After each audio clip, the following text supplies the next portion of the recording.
Imagine you're walking down a railway track and suddenly you hear a train approaching fast. You're 200 meters from one tunnel and 300 meters from the other.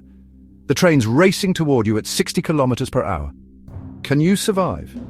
It sounds hopeless. No matter which way you run, you're still hundreds of meters away. But here's the twist. If you think fast, there's one clever move that might save your life. Instead of running forward or backward, step aside.